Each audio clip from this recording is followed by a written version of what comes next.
Hello, my name is Brendan Pickett. I have been making extreme art recently. It's a way to deal with the extreme nature of our extreme political times that we are living in. This first painting is called Never Let an Existential Crisis Go to Waste. It was done kind of around the time of the beginning of the referendum, which seems like many years ago now. And in the middle we can see a painting in a painting of the division which I foreseed was happen. It was inevitable that this referendum was going to be a crisis because referendums are either or. They're very divisive, and Europe has always been a divisive issue. We can see the door, which is the decision where we all have to make, and the protagonist looking on in the background. And then behind the protagonist is the dark conspiracies of our time, the misinformation and all the misnomers and bad things and all the fear that is propagated amongst the media these days, because fear is the currency of our political times, and it's all based on exploiting your emotions and your fear.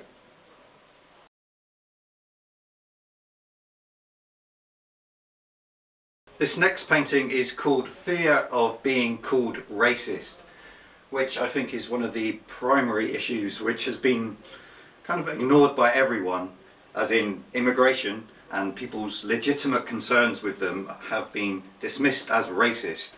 And this has caused basically the rise of the right wing in the Western world. Now obviously that's influenced by Islam, and we're told it's terrorists all the time, and you know they are. I've worked with many and they're quite easy to get along with, just like everyone else. You treat them as an individual. However, the media is set on exploiting us, and really kind of the lightning stroke of division is another symbol of the 50-50 nature of our times. Every election has been like pretty much split down the middle. People do not agree, really, basically, because we've only given two choices. So on the left side we've got feminism, and on the right side we've got MRAs. On the right side we've got Islam, and then on the left side we've got liberal West people, you know, like kind of wearing bikinis. We've got the overpopulation corner in the bottom, and then in the top left we got 9/11, which is you know, the start of all this political shit that we've been dealing with in the 21st century. This little figure here is taken from a picture from the London riots of 2011, which is kind of like another precursor of all the conflicted ideologies that we're kind of living in now. And yes, we got the Trojan horse in the bottom right, which is, you know, the playing on people's fears that people are going to kind of come here and then overpopulate and take over everything. So yeah, fear of being called racist means that you give cultural priorities to people of different groups and say that their cultural values mean more, whereas, however, the rule of law should be applied to everyone. So there should be no no-go zones anywhere. People should all respect the same values.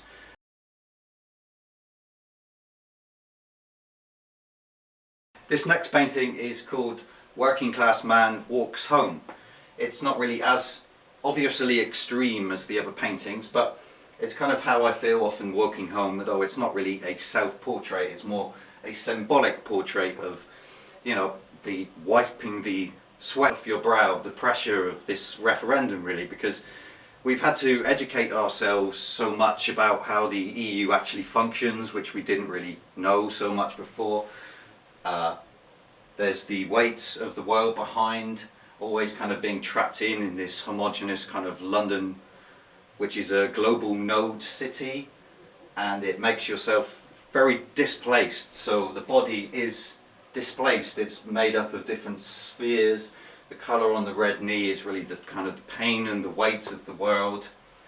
The face isn't shown in its kind of normal sense. It's slightly disfigured because, you know, it's working class, and white working class men feel as though everything is stacked against them. So it's a placement of different stacks of the body. So whether you may disagree or not with whether white working class men should actually feel this way, it's undeniable that they do feel this way. And there's a lot of, you know, it's been fear of being coming out as Brexit was a hard thing for me to do because I knew that all my friends were basically for Remain, and that again there's the fear of association with being like, well, obviously you must be racist then because you agree with UKIP. Well, no, I don't agree with UKIP.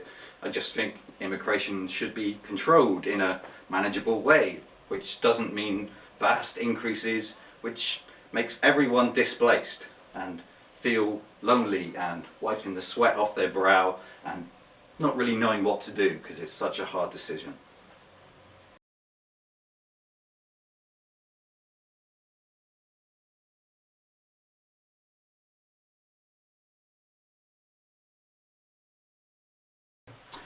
This next one's called Feel Like a Foreigner in My Own Hometown. Now I realise that phrase is somewhat associated with fascism, but hey, it's kind of fascist times at the moment. So it was a painting that didn't really take too long to do because it was a simple idea. I just wanted to show isolation and displacement.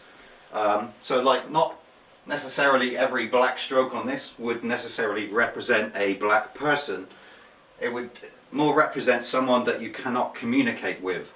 One of the problems of living in London is that everyone is from everywhere, and not everywhere, and therefore not everyone has a good grasp of the English language. So at one point when I was living up in Green Lanes, and I actually had a neighbour and I wanted to talk to them like over the garden fence. So I tried to start a conversation, and then, you know, it didn't happen because their English wasn't very good. And that, you know, I don't blame them for that.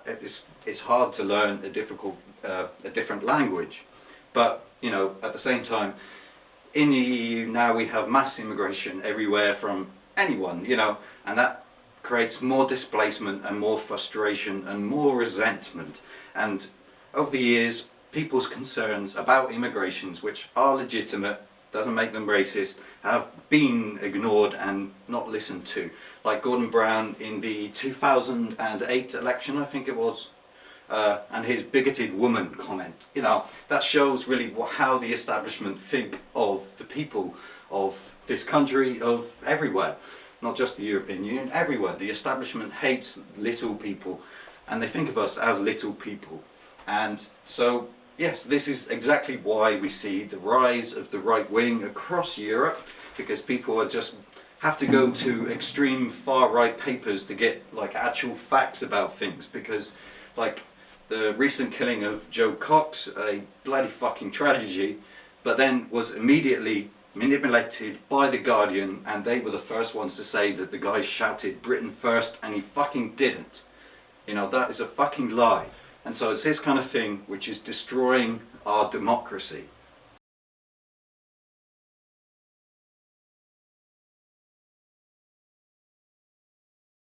This painting is a portrait of Satan looking up at Earth and feeding on the hate and insults of contemporary political debate. In the top left is the entrance to hell.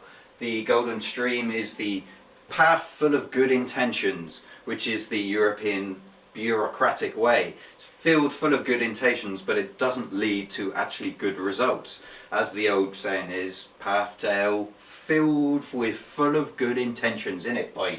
Right, so Satan is feeding up on all the kind of like extreme division in our times. All the comment sections, all the videos, everything about this debate is being, at the end of the comment section is no, yes, you're wrong, I'm right. No one is really listening properly. It's feeding Satan in a very metaphoric way. You know, make America great again. So at the same time as this stupid fucking EU election is, we've got the Americans going through their own chaos as well. So I've been watching that with much fascination, so it has been feeding into my kind of political extreme paintings as well. I've been reading John Milton's Paradise Lost recently, so that's inspired why I did Satan as a character. Seemed very appropriate. We seem to be going through a phase of destruction and losing the paradise which we are trying to get to. But I think in the bigger scheme of things, we now need to separate and go our own way and find a new thing.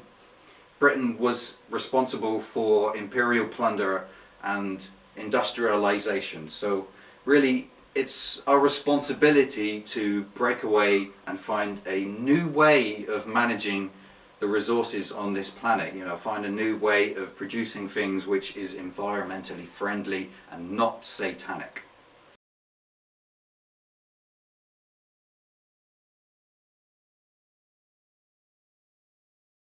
But everything is satanic, of course. This painting is called "One of Two Satanic Choices Does Not a Democracy Make?" After all the debates, all the heated online discussions, sharing of memes, blah blah, you're wrong, I'm right kind of divisional thinking that we have, it came to me really that either way we're going to go through really tough times. If we stay in the EU, it's going to be really tough. If we leave, it's going to be really tough. Yeah, I admit, if we leave, there's going to be economic consequences. But in the end, it seems that Satan is still rising. The 50-50 vote of all elections, really. I mean, whoever wins, it's going to be about 53 to about 47. The decision about the EU is not really going to be resolved by this referendum. Whatever happens, there's still going to be a split. So we have the red pill and the blue pill, still holden by the same satanic process that we're living under. Therefore, I'm Brexit because I think we need to move forward and away from this. We need to get away from two-party politics. We need to kind of move away from all this satanic process that we are going through at the moment. Maybe this election is a good thing and therefore we can purge ourselves in a cathartic way, kind of learn the lessons and then move on. Unfortunately, we are humans and very fucking stupid, and we do love Satan and we do love the dark side. But, you know, we need to actually be environmental and go back to the earth, and I think Brexit can be a way of saying, okay, we were the first ones to fuck up the world and be industrialists and imperialists, so now maybe we can go back to our gardens and build and produce and like flourish in a new way which can be a beacon for the world. Yes, I'm very idealistic.